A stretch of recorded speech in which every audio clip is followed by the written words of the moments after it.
Hi, so you see this? This is our live FTP server for say, and that's all. My file is now uploaded to my server and I can access it anywhere in the world. No Dropbox, no Google Drive. It's running in the Linux box. I set up in 5 minutes and you can do this exact same thing. In this video, I'll show you how to turn any Linux machine into this public FTP server. Stay tuned for that. Hi everyone, welcome back to my channel. So in this video I'm going to show you how to create your very own FTP server. You can use Raspberry Pi or any Linux machine that you have lying around. This is perfect if you want to share file across devices, host downloadable content, or just want to learn how FTP works, all about it ins and out. So I'm going to share my screen right now so you guys can follow along. Thank you.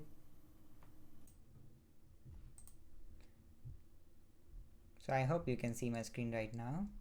So all you need is a Linux system with internet access and terminal, or maybe SSH, like I'm going to show you using SSH. But again, this could be done on any Linux box, local or remote. You can go ahead on your old laptop or Raspberry Pi and do the same stuff. It will work just fine.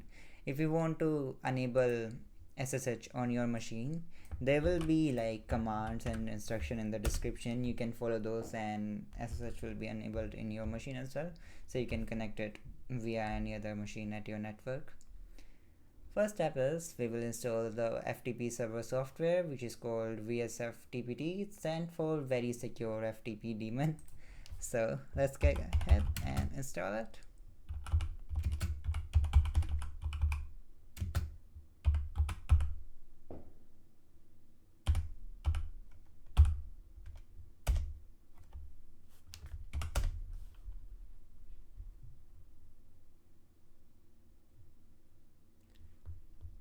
Once it's done, it will automatically start running. You don't have to like manually start it. It's running now, but we have to do some configuration in order to like make it usable.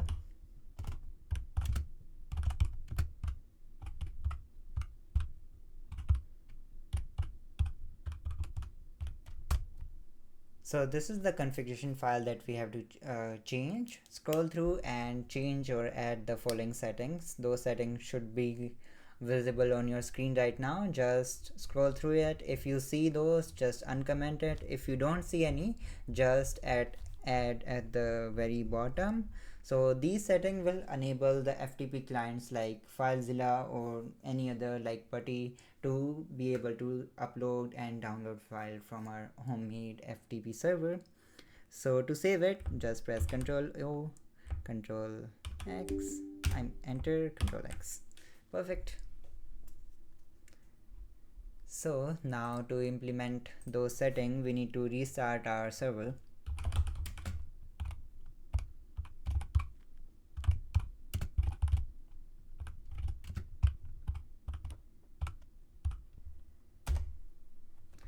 Perfect. Now we have restarted our server. So in the configuration file, we set the password to allowed or enable the password thing. So we have to add a user for that too.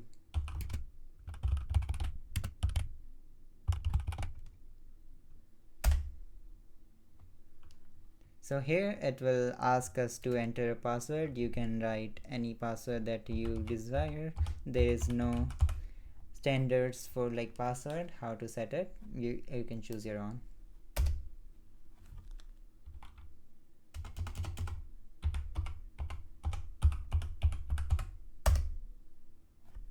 Perfect. Now it will ask you to enter your name.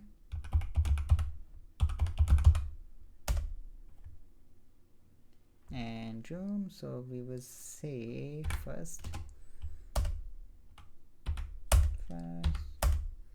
You can use any other information if you like. This is just for the documentation. All you will need is the username and password.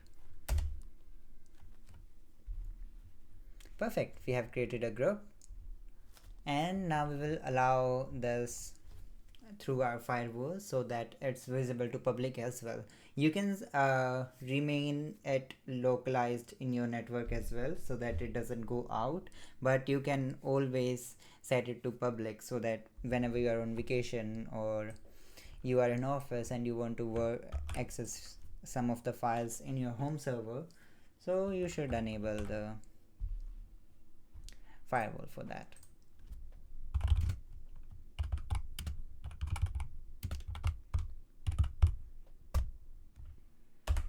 And we open the port number 20. Now we're gonna open the 21 as well, and the port that will be used for our clients.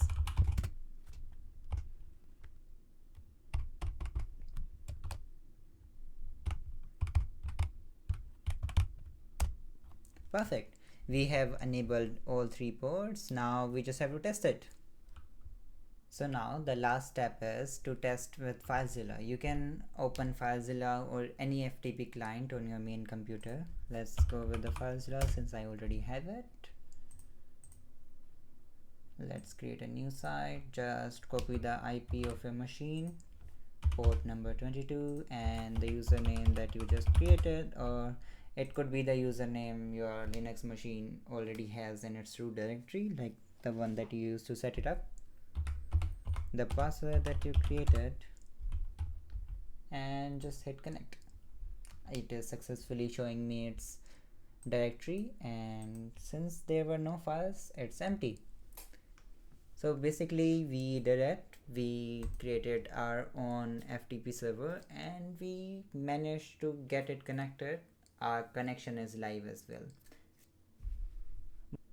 By default, FTP is not encrypted, so if you are using this over the internet, I recommend switching to SFTP or setting up FTPs with SSL certificate. Let me know in the comments if you want a video on that. In recap, we installed vsftpd, configured basic setting, created a user, opened firewall ports, testing it with using the FileZilla client we had, so we are good to go. Thank you for watching the videos. Comment down if you have any other questions. Yeah.